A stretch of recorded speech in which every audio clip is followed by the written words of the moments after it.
এটা নিইনি।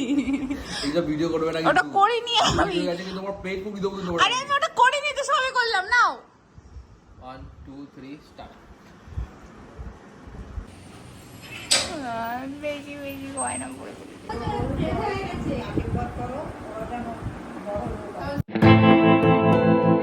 বিয়ের পর থেকে বৌমা ষষ্ঠী পালন করা হয়, আর এই দিন ছিল আমার বৌমা ষষ্ঠী। সরি, সকাল সকাল তোমাদেরকে এক চোখ দেখিয়ে দিলাম। না না, অ্যাকচুয়ালি আমি নিজের আয়নায় নিজেই এক চোখ দেখে নিলাম।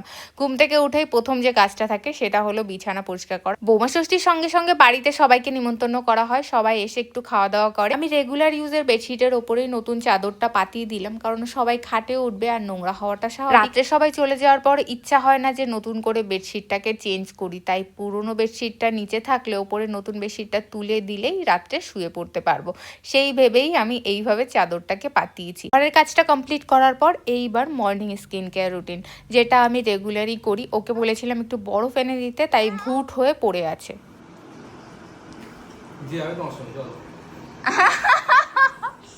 কাজের কথা বলতে তোমার খালি এরকম করা না।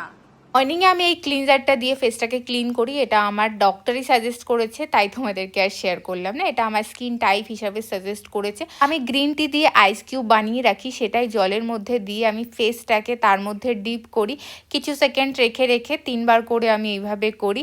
আর শুধু আমি না, সঙ্গে ওকে দিয়েও করাই, কারণ ওকে বলেছিলাম যে আমি যেহেতু করছি তুমি একটু করো। আর নাকি যে জলের তলায় গিয়ে কতক্ষণ আমি নিঃশ্বাস বন্ধ করে থাকতে পারবো? হ্যাঁ, ট্রাই করে দিয়ে পারি, দিয়ে পারি।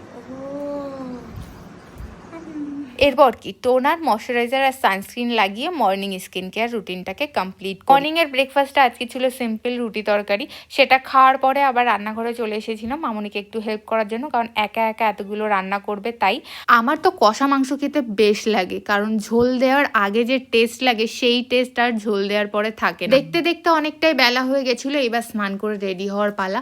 স্নান করতে রেডি হতে আমার তো একটু সময় লাগবেই, আর বৌমা ষষ্ঠী বলে কথা, একটু তো শাড়ি পরতে হবে, রেডি হতে হবে। কিন্তু সমস্যাটা হলো এখানেই, শাড়ি পরার পর আমি যে কি জুয়েলারি পরবো সেটা ডিসাইড করে উঠতে পারছিলাম না, কারণ আমার যেটা ডিসাইডেড ছিল যে এটা পরবো সেটাই একটু প্রবলেম হচ্ছিল। সেই কারণে আমি বুঝে উঠতে পারছিলাম না কি জুয়েলারি পরবো।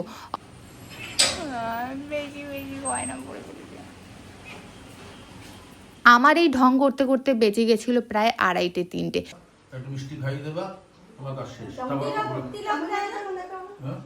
ওই ফলের উপরে কাপড়টা দিয়ে আর ওইটা হাতে ধরে দিবি না, আস্তে আস্তে দেবে। সরস্বতী মুখ দিয়ে ওঠে।